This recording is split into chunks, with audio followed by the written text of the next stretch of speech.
ਸਤਿ ਸ਼੍ਰੀ ਅਕਾਲ। ਇਸ ਸਮੇਂ ਮੇਰੇ ਨਾਲ ਅਜਿਹੀ ਸ਼ਖਸੀਅਤ ਆ ਜੋ ਵੈਸੇ ਕਿਸੇ ਪਹਿਚਾਣ ਦੇ ਮੁਹਤਾਜ ਤਾਂ ਬਿਲਕੁਲ ਨਹੀਂ ਆ, ਪਰ ਜਦ ਵੀ ਮੈਂ ਉਹਨਾਂ ਦੀ ਆਵਾਜ਼ ਸੁਣਦੀ ਆ ਨਾ ਮੈਂ ਸਹਿਮ ਜਾਂਦੀ ਆ, ਕਿਉਂਕਿ ਉਹਨਾਂ ਦੀ ਜਿਹੜੀ ਸਟੇਟਮੈਂਟਸ ਹੁੰਦੀ ਆ ਉਹ ਬਿਲਕੁਲ ਤਿੱਖੀ ਹੁੰਦੀ ਆ ਤੇ ਲੋਕਾਂ ਦੇ ਦਿਲ 'ਚ ਜਾ ਕੇ ਵੱਜਦੀ ਆ ਤੇ ਆਫ ਕੋਰਸ ਸੱਚ ਜਿਹੜਾ ਹੁੰਦਾ ਹੈ ਉਹ ਕੌੜਾ ਹੀ ਹੁੰਦਾ ਆ। ਸੋ ਅਜਿਹੀ ਸਟੇਟਮੈਂਟ ਕਰਕੇ ਹਮੇਸ਼ਾ ਲਾਈਮਲਾਈਟ ਵਿੱਚ ਰਹਿੰਦੇ ਨੇ ਤੇ ਮੇਰੇ ਪਰਸਨਲ ਬਹੁਤ ਫੇਵਰੇਟ ਨੇ, ਕਿਉਂਕਿ ਇਹਨਾਂ ਦੇ ਕੰਮ ਇਹੋ ਜਿਹੇ ਨੇ ਜਿਨ੍ਹਾਂ ਨੂੰ ਸੁਣ ਕੇ ਆਈ ਫੀਲ ਬਲੈਸਡ ਕਿ ਚਲੋ ਇਹ ਸਾਨੂੰ ਮਿਲੇ ਐਜ਼ ਰੋਲ ਮਾਡਲ।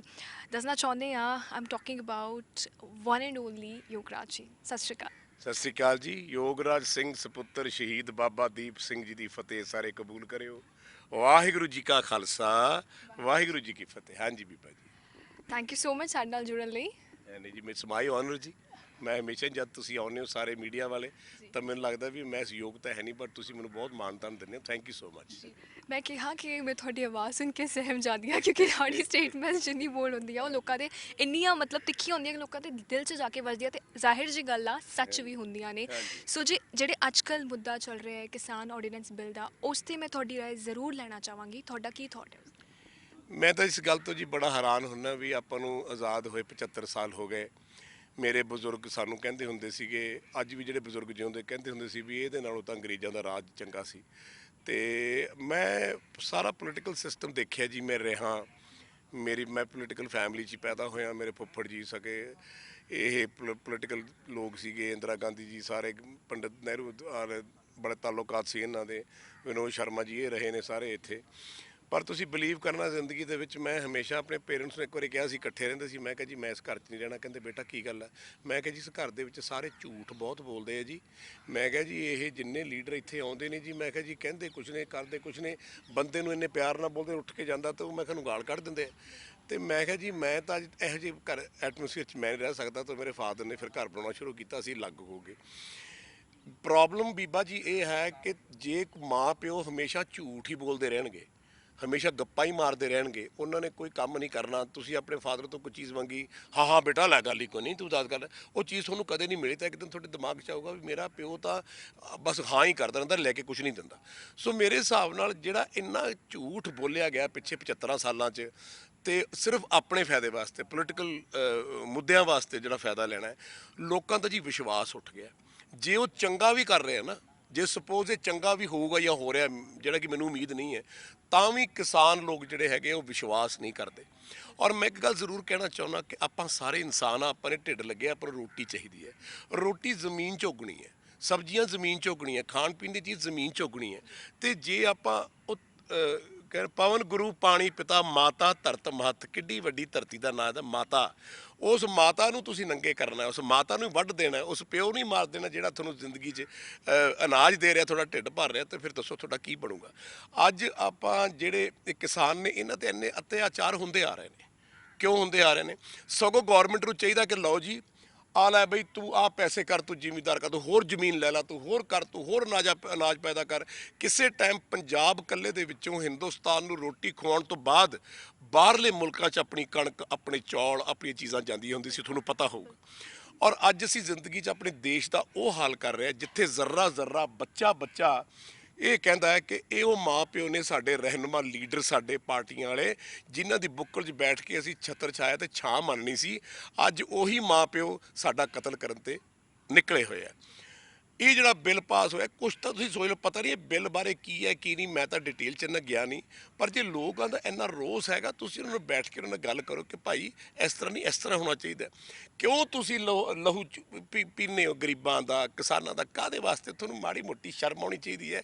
ਕਿਸ ਤਰ੍ਹਾਂ ਦੇ ਤੁਸੀਂ ਮਾਂ ਬਾਪ ਆਓ, ਕਿਸ ਤਰ੍ਹਾਂ ਦੇ ਤੁਸੀਂ ਲੀਡਰ ਹੋ। ਮੇਰਾ ਮਨ ਰੋਂਦਾ ਹੈ ਗੱਲ ਕਰਦੇ ਹੋਏ ਕਿ ਇਹ ਦਿਨ ਵੀ ਦੇਖਣੇ ਸੀ ਕਿ ਜਿਨ੍ਹਾਂ ਨੂੰ ਮੂੰਹ ਚੱਕ ਕੇ ਦੇਖਦੇ ਸੀ, ਵਾਹ ਇਹ ਸਾਡੇ ਲੀਡਰ ਨੇ ਜੀ, ਇਹ ਸਾਡੇ ਦੇਸ਼ ਦੇ ਰਹਿਨੁਮਾ ਨੇ ਜੀ, ਅੱਜ ਉਹੀ ਸਾਡੇ ਲੋਕਾਂ ਦੇ ਗਲਾਂ 'ਚ ਫਾਂਸੀ ਪਾਈ ਬੈਠੇ, ਰੱਸਾ ਪਾਈ ਬੈਠੇ। ਮੈਂ ਸਮਝਦਾ ਜੀ ਇਸ ਤੋਂ ਜ਼ਿਆਦਾ ਸ਼ਰਮ ਵਾਲੀ ਗੱਲ ਜ਼ਿੰਦਗੀ 'ਚ ਕਦੇ ਨਹੀਂ ਹੋ ਸਕਦੀ। ਪਤਾ ਨਹੀਂ ਕੀ ਹੋਣਾ, ਪਰ ਮੈਨੂੰ ਲੱਗਦਾ ਇਸ ਕਲਯੁਗ ਦੇ ਵਿੱਚ ਐਸਾ ਕੋਈ ਕਹਿਰ ਵਾਪਰੂਗਾ। ਜੇ ਮਸਲਾ ਨਾ ਸੁਲਝਾਇਆ, ਮੈਨੂੰ ਲੱਗਦਾ ਵੀ ਇਸ ਦੇਸ਼ ਦੇ ਵਿੱਚ ਕਿਤੇ ਨਾ ਕਿਤੇ ਜਾ ਕੇ ਸਿਵਲ ਵਾਰ ਹੋ ਜਾਣੀ। ਜੀ, ਇਹ ਜਿਹੜਾ ਮੁੱਦਾ ਹੈ ਸਿਆਸਤ ਤੋਂ ਹਟ ਕੇ ਹੁਣ ਜੇ ਕਲਾਕਾਰਾਂ ਦੀ ਗੱਲ ਕਰਾਂ, ਉਹਨਾਂ 'ਤੇ ਵੀ ਪਹੁੰਚ ਚੁੱਕਿਆ ਹੈ। ਜਿਹੜੇ ਯੰਗ ਕਲਾਕਾਰ ਨੇ, ਚਲੋ ਪਹਿਲੀ ਵਾਰ ਹੀ ਸਹੀ ਕਿਸੇ ਸਹੀ ਮੁੱਦੇ 'ਤੇ ਉਹ ਸਾਹਮਣੇ ਆਏ ਨੇ। ਸੋ ਕੀ ਲੱਗਦਾ ਯੂਥ ਦਾ ਜਿਹੜਾ ਆ ਬਹੁਤ ਜ਼ਿਆਦਾ ਦਬਾਅ ਹੈ ਇਸ 'ਤੇ, ਕੀ ਸਰਕਾਰ ਇਸ ਦਬਾਅ 'ਤੇ ਨੀਚੇ ਆ ਕੇ ਡਿਸੀਜਨ ਬਦਲ ਦੇਵੇਗੀ? ਸਰਕਾਰਾਂ ਨੂੰ ਕਿਹਦਾ ਦਬਾਓ ਜੀ? ਉਹ ਕੀ ਪਰਵਾਹ ਕਰਦੇ? ਜਿਨ੍ਹਾਂ ਕੋਲ ਬੰਦੂਕਾਂ ਨੇ, ਫੌਜਾਂ ਨੇ, ਪੁਲਿਸ ਹੈ, ਅਸਲੇ ਹੈ, ਉਹ ਭਾਵੇਂ ਅੱਧਾ ਦੇਸ਼ ਮਾਰ ਦੇਣ, ਉਹਨੂੰ ਕੀ ਫਰਕ ਪੈਂਦਾ। ਉਹ ਛੱਡੋ ਤੁਸੀਂ ਦਬਾ ਦਬੂ ਵਾਲੀ ਗੱਲ ਜਿਹੜੀ ਤੁਸੀਂ ਕਲਾਕਾਰਾਂ ਦੀ ਕੀਤੀ, ਦੂਜਿਆਂ ਦੀ ਕੀਤੀ ਹੈ। ਮੈਨੂੰ ਹਾਸਾ ਇਸ ਕਰਕੇ ਆਉਂਦਾ, ਮੈਂ ਕਿਹਾ ਅੱਜ ਤਾਂ ਤੁਸੀਂ ਕਹਿੰਦੇ ਹੋ ਆਹ ਚੱਕ ਦਿਆਂਗੇ, ਗੱਲ ਹੀ ਕੋਈ ਨਹੀਂ, ਆਹ ਫੱਕੀ ਉਡਾ ਦਿਆਂਗੇ, ਤਗੜੇ ਹੋ ਜਾਓ ਤੁਸੀਂ, ਤੇ ਉਧਰੋਂ ਜੇ ਦਰ ਦਰ ਦਰ ਦਰ ਦਰ ਦਰ ਕਰਕੇ ਫਾਇਰ ਵੱਜੇ ਤੇ ਫਿਰ ਹੀ ਨਹੀਂ ਪਤਾ ਲੱਗਣਾ ਕਿਹਦੀ ਚੱਪਲ ਕਿਤੇ ਰਹਿ ਗਈ ਤੇ ਬੂਟ ਕਿਤੇ ਰਹਿ ਗਏ। ਮੈਂ ਤੁਹਾਨੂੰ ਛੋਟੀ ਜਿਹੀ ਗੱਲ ਸੁਣਾਉਣਾ, ਇੱਥੇ ਵਿਨੋਦ ਸ਼ਰਮਾ ਜੀ ਰਹਿੰਦੇ, ਪੰਡਿਤ ਕੇਦਾਰਨਾਥ ਦੇ ਵੱਡੇ ਬੇਟੇ ਆ, ਤਾਂ ਉਹਨਾਂ ਦਾ ਜਿਹੜਾ ਫਾਦਰ ਸੀ ਉਹ ਸਾਡੇ ਪਿੰਡ ਦਾ ਜਵਾਈ ਸੀ। ਮੇਰੇ ਫਾਦਰ ਨੇ ਕਿਹਾ ਵੀ ਆਪਾਂ ਨਿਭਾਉਣੀ ਹੈ। ਇੱਕ ਟਾਈਮ ਐਸਾ ਆਇਆ 1987 ਦੇ ਵਿੱਚ, ਅੱਤਵਾਦ ਦਾ ਦੌਰ ਸੀ, ਪਟਿਆਲੇ ਦੇ ਜਿੰਨੇ ਲੀਡਰ ਸੀ ਸਾਰੇ ਮੋਕ ਮਾਰ ਗਏ। ਆ ਬ੍ਰਹਮ ਮਹਿੰਦਰੇ ਵਰਗੇ ਦੂਜੀ ਅਸੀਂ ਟਿਕਟ ਨਹੀਂ ਲੈਣੀ, ਤੇ ਰਾਜੀਵ ਜੀ ਨੇ ਵਿਨੋਦ ਜੀ ਨੂੰ ਬੁਲਾਇਆ ਵੀ ਤੂੰ ਇਲੈਕਸ਼ਨ ਲੜੇਗਾ। ਉਹ ਕਹਿੰਦਾ ਜੀ ਮੈਂ ਇਲੈਕਸ਼ਨ ਤਾਂ ਲੜੂੰਗਾ ਜੇ ਯੋਗਰਾਜ ਸਿੰਘ ਮੇਰੇ ਨਾਲ ਤੁਰੂਗਾ ਤਾਂ। ਬੜੀ ਮਾਣ ਵਾਲੀ ਗੱਲ ਸੀ। ਮੈਨੂੰ ਬੁਲਾਇਆ, ਮੈਂ ਕਿਹਾ ਜੀ ਮੈਂ ਨਾਲ ਤਾਂ ਤੁਰੂੰਗਾ, ਪਰ ਮੈਂ ਆਪਣੀ ਫੌਜ, ਆਪਣੇ ਬੰਦੇ, ਆਪਣੇ ਅਸਲੇ ਮੈਨੂੰ ਚਾਹੀਦੇ ਆ। ਉਹ ਕਹਿੰਦੇ ਠੀਕ ਹੈ, ਇਲੈਕਸ਼ਨਾਂ ਜ਼ਰੂਰ ਲੜਨੀਆਂ ਚਾਹੀਦੀਆਂ, ਪਾਰਟੀ ਦੀ ਇੱਜ਼ਤ ਦਾ ਸਵਾਲ ਆ। ਮੈਂ ਕਿਹਾ ਜੀ ਉਹ ਜ਼ਰੂਰ ਹੋਊਗਾ ਭਾਵੇਂ ਮਰਜ਼ੀ ਹੈ। ਜਦ ਅਸੀਂ ਘਰੋਂ ਚੱਲਣ ਲੱਗੇ ਤਾਂ ਸਾਡੀ ਰਾਣੀ ਭਾਬੀ ਜੀ, ਵਿਨੋਦ ਜੀ ਦੀ ਵਾਈਫ, ਕਹਿਣ ਲੱਗੀ, ਮੈਂ ਉਹਨਾਂ ਨੂੰ ਮਾਂ ਹੀ ਕਹਿਣਾ, ਉਹ ਕਹਿਣ ਲੱਗੀ ਪੁੱਤ ਦੇਖੀ ਕਿਤੇ ਮੇਰੇ ਸੁਹਾਗ ਦਾ ਖਿਆਲ ਰੱਖੀ। ਮੈਂ ਕਿਹਾ ਮਾਂ ਮੇਰੀਏ, ਜੇ ਮੈਂ ਮਰ ਗਿਆ, ਇਹਨੂੰ ਕੁਝ ਹੋ ਗਿਆ, ਮੈਂ ਨਹੀਂ ਕਹਿ ਸਕਦਾ ਕੁਝ, ਪਰ ਮੈਂ ਜਿਉਂਦਾ ਆ ਗਿਆ, ਤੇਰਾ ਖਸਮ ਮਰ ਗਿਆ ਤਾਂ ਤੂੰ ਕਹਿ ਦੀ ਜਾਂ ਲੱਖ ਲੈਣ ਦਾ ਮੈਂ ਮਤਲਬ ਮੈਂ ਆਪਣੀ ਮਾਂ ਦੀ ਕੁੱਖ 'ਚ ਨਹੀਂ ਜੰਮਿਆ। ਅਸੀਂ ਲੜਾਈ ਲੜੀ ਜੀ, ਬਹੁਤ ਕੁਝ ਹੋਇਆ। ਬੇਅੰਤ ਸਿੰਘ CM ਸੀਗਾ ਤੇ KPS ਗਿੱਲ ਸੀਗਾ DGP। ਮਾਰ ਉੱਥੇ ਅੱਤਵਾਦੀ ਘੁੰਮਦੇ ਫਿਰਦੇ ਸੀ, ਲੜਾਈ ਲੜੀ, ਇਲੈਕਸ਼ਨਾਂ ਹਾਰ ਗਏ, ਤੇਂਦਰਪਾਲ ਜਿੱਤ ਗਿਆ ਜੇਲ੍ਹ ਦੇ ਵਿੱਚ। ਲੇਕਿਨ ਇੱਕੋ ਗੱਲ ਕਹਿੰਦੇ ਸੀ, ਕਹਿੰਦੇ ਯਾਰ ਇੱਕੋ ਹੀ ਸੂਰਮਾ ਡਟਿਆ ਹੋਇਆ ਵਿਨੋਦ ਸ਼ਰਮੇ ਦੇ ਅੱਗੇ, ਬਈ ਉਹਨੂੰ ਅਸੀਂ ਕਿਵੇਂ ਮਾਰੀਏ, ਉਹ ਗੁਰੂ ਘਰ ਦਾ ਬੱਚਾ ਹੈ। ਮੇਰਾ ਕਹਿਣ ਦਾ ਮਤਲਬ ਹੈ ਵੀ ਜ਼ੁਬਾਨ ਦਿੱਤੀ ਤਾਂ ਫਿਰ ਸਿਰ ਵੀ ਦੇਣੇ ਪੈਂਦੇ ਆ। ਹੁਣ ਆਪਾਂ ਸਾਰੇ ਕਲਾਕਾਰਾਂ ਨੇ, ਲੋਕਾਂ ਨੇ ਆਹ ਗੱਲ ਹੀ ਕੋਈ ਨਹੀਂ, ਮੈਂ ਬੜਾ ਸੁਣਦਾ ਆ ਰਿਹਾ ਤੇ ਮੈਨੂੰ ਹਾਸਾ ਇਸ ਕਰਕੇ ਆਉਂਦਾ, ਪੁੱਤਰੋ ਜੇ ਕੱਲ ਨੂੰ ਅੱਗੇ ਗੋਲੀਆਂ ਚੱਲੀਆਂ ਤਾਂ ਫਿਰ ਭੱਜ ਨਾ ਜੇ ਜਾਇਓ, ਜਾਂ ਨਾ ਕਿ ਮੈਨੂੰ ਜ਼ੁਕਾਮ ਹੋ ਗਿਆ, ਅੱਜ ਮੈਨੂੰ ਬੁਖਾਰ ਹੋ ਗਿਆ। ਜੇ ਤੁਰਨਾ ਤਾਂ ਤਗੜੇ ਹੋ ਕੇ ਤੁਰਿਓ ਜੇ, ਨਹੀਂ ਮੈਂ ਤਾਂ ਇਹ ਚਾਹੂੰਗਾ ਕਿ ਕਿਹੜੀ ਗੱਲ ਹੈ ਜਿਹੜੀ ਕ੍ਰਾਸ ਦਾ ਟੇਬਲ ਨਹੀਂ ਹੋ ਸਕਦੀ। ਗੋਲੀਆਂ ਗਾਲੀਆਂ ਦੀ ਕੋਈ ਲੋੜ ਨਹੀਂ ਹੈ, ਜਾਂ ਇਹ ਪ੍ਰਾਪਰਟੀਆਂ ਹਿੰਦੁਸਤਾਨ ਦੀਆਂ ਖਰਾਬ ਕਰਨੀਆਂ, ਅੱਗਾ ਲਾਉਣੀਆਂ। ਆਈ ਡੋਂਟ ਅਗਰੀ ਵਿਦ ਦਿਸ। ਤੁਸੀਂ ਕ੍ਰਾਸ ਦਾ ਟੇਬਲ ਬੈਠੋ, ਕੋਈ ਲੀਡਰ, ਮੈਂ ਸਮਝਦਾ Navjot Singh Sidhu is the best person.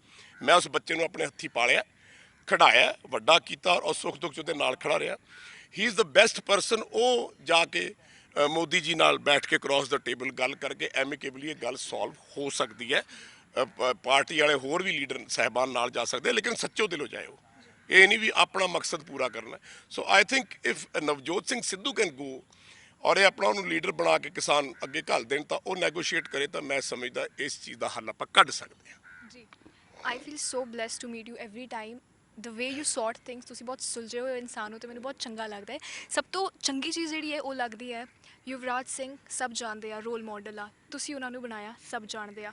ਉਸ ਤੋਂ ਵੀ ਜ਼ਿਆਦਾ ਖੁਸ਼ੀ ਇਹ ਦੇਖ ਕੇ ਹੁੰਦੀ ਆ ਕਿ ਜਿਹੜੇ ਇੰਡੀਆ ਦੇ ਵਿੱਚ ਸਪੋਰਟਸ ਦਾ ਕੀ ਹਾਲ ਹੈ ਸਭ ਨੂੰ ਪਤਾ, ਜਿਹੜੇ ਬੱਚੇ ਰੁਲਦੇ ਆ, ਤੁਹਾਡੇ ਲੈਵਲ ਦੇ ਵਿੱਚ ਜੋ ਹੁੰਦਾ ਉਹ ਤੁਸੀਂ ਕਰਦੇ ਹੋ। ਸਾਰਿਆਂ ਨੂੰ ਦੱਸਣਾ ਚਾਹਾਂਗੇ, ਚੰਡੀਗੜ੍ਹ ਦੇ DAV 10 ਕਾਲਜ ਵਿੱਚ ਅਸੀਂ ਮੌਜੂਦ ਹੈਗੇ ਇਸ ਵੇਲੇ, ਤੇ ਤੁਸੀਂ ਇੱਥੇ ਕ੍ਰਿਕਟ ਸਟੇਡੀਅਮ ਬਣਾ ਰਹੇ ਹੋ। ਇੱਕ ਵਾਰ ਮੈਂ ਚਾਹਾਂਗੀ ਤੁਸੀਂ ਦਰਸ਼ਕਾਂ ਨੂੰ ਹਾਂ ਜੀ ਬੀਬਾ ਜੀ, ਮੈਂ ਇਸ ਕਾਲਜ 'ਚ ਪੜ੍ਹਿਆ ਜੀ 76 ਦੇ ਵਿੱਚ। ਜਦ ਮੈਂ ਸੀਗਾ ਤਾਂ ਲੋਕੀ ਨਾ ਜੀ ਮੈਨੂੰ ਕਹਿੰਦੇ ਸੀ ਵੀ ਬੇਟਾ ਇਹ ਕ੍ਰਿਕਟ ਤੇਰੇ ਹਵਾਲੇ ਆ, ਤੂੰ ਲੁੱਕ ਆਫਟਰ ਕਰੀ। ਮੈਂ ਕਿਹਾ ਜੀ 7 ਵਚਨ।